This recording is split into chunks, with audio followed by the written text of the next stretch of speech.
Pero promise, mag-update ako. Lahat ng viewers ng Rochelle Antig vlog, please do subscribe and thank you for all your support. Toits, oh. Yeah, no? Ingat.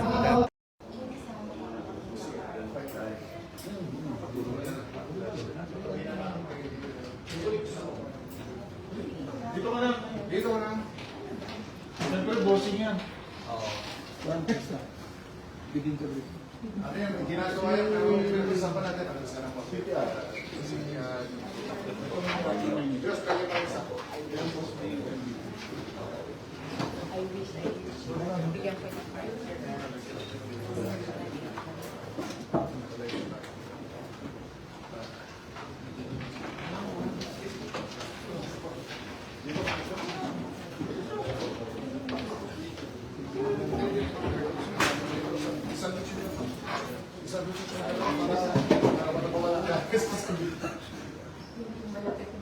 Okay.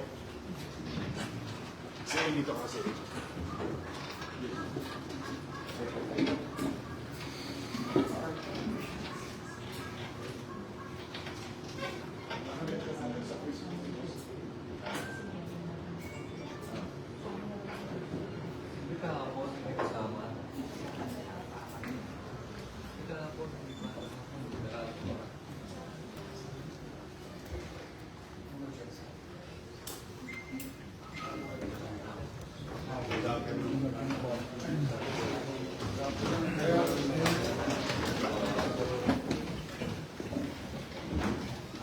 Maupo kayo lahat, please.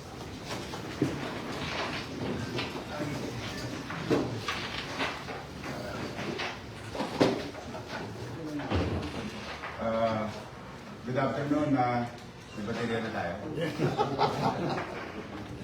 Kompleto daw. Yes.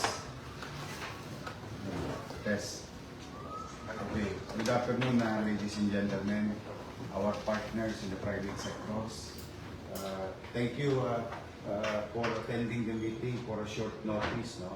As you all know, you were just informed a day or two ago that we wanted to meet you. We will discuss matters, other important matters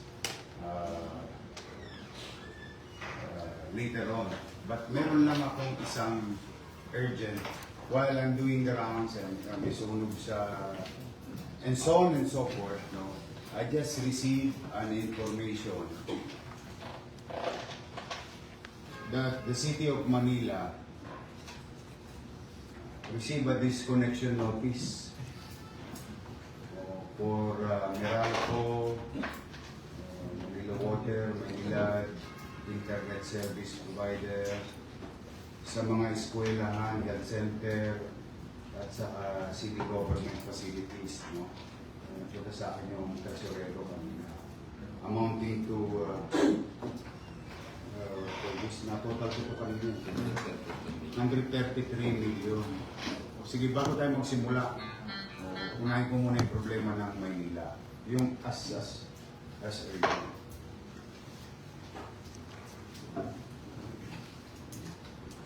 Matagal na pala kami hindi nagbabayad sa inyo.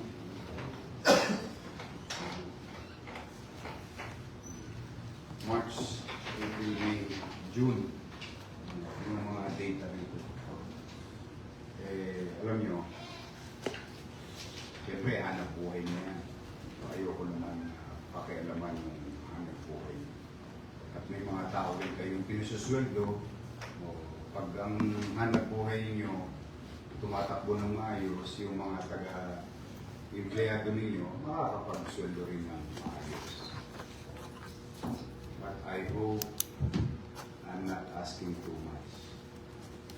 As the Mayor of Manila, on behalf of our people, wala kami kapera-pera. As in literal. Hindi na to politics. This is not about who to blame and what to blame. Reality check na to ng financial mismanagement, grave financial mismanagement ng gobyerno ng Manila inabutan ko. They can claim whatever they want to claim. They can create issues that they want to protect themselves. But here I am before you, telling you the real score. Pagkatapos dumating yung disconnection notice nyo, dumating na rin yung singilin ng BIR. Amounting to 300 million. So lahat ng naikubling singilin na dapat binabayaran kayo sa kang panahon, itinago yan, o maaaring ipinagkailayan, ngayon bumubulagta sa amin at masasakripisyo. Imagine niyo, puputulan natin God Andres Bonifacio Hospital. Hindi, I mean, alam ko namang hindi nyo agad-agad puputulan. But still, I just want to be fair enough to every company that you need to get paid. You need to get paid. And this is a service rendered, product use, services used by the city government. Now, moving forward, bago ko i-discuss yung iba pang problema ng taong bayan sa kalsada habang kayo'y nagpo-construction. Unahin ko lang to. Meralco, Glow, Smart, Converge, Maynila, Manila Water. Pwede ba bigyan niyo ako ng breathing room muna?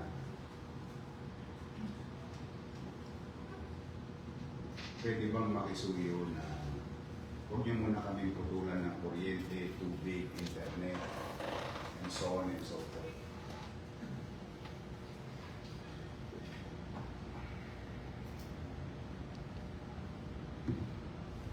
Tingnan mo lang kung, tingnan nyo ako mga 2 months kung makakapag-update. Hindi ko kaya bayaran bigla, pero kung makakapag-update ako within 2 months, matitiis nyo pa ba 2 months na not being paid? Ayusin ko lang yung fiscal problem. Kanina nakakita na ako. Malaki magiging savings ko kasi yung sinabi kong 1,500 JO, maliit pala yun. 5,931 nowhere to be found JO. So, pag yun, hindi ko na-renew na ang June 30, yung iba doon, may savings ako. Tama ba?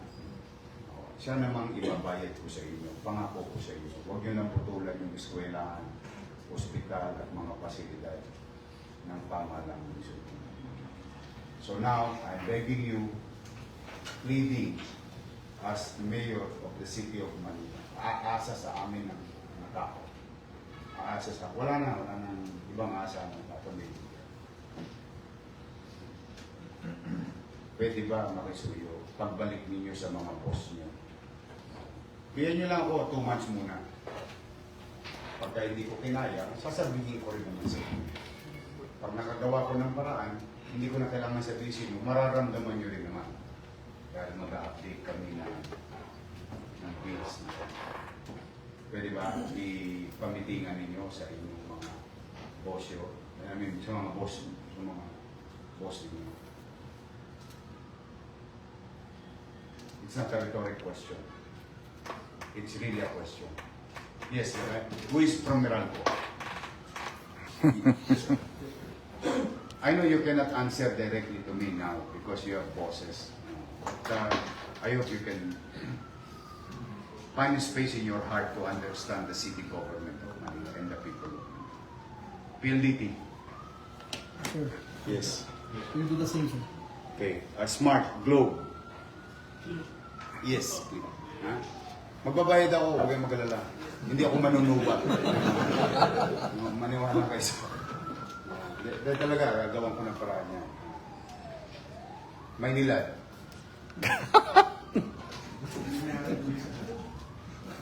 Manila Water. Kasi I have to tell the people.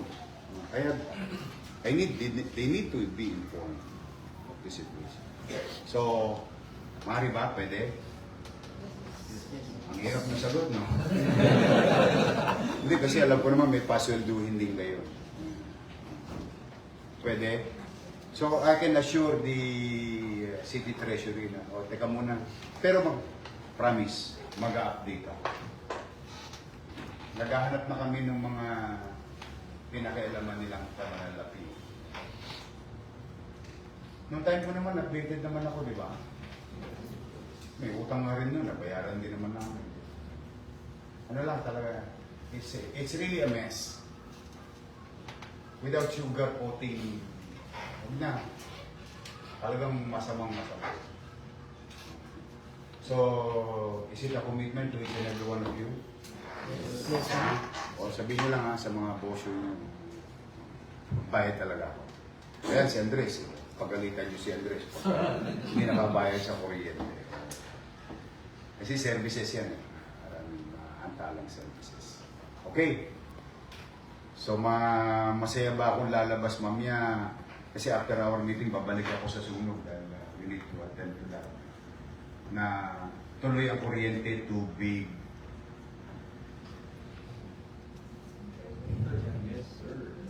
Saka telepono namin. Yes. Thank you very much sa inyo. Thank you very much.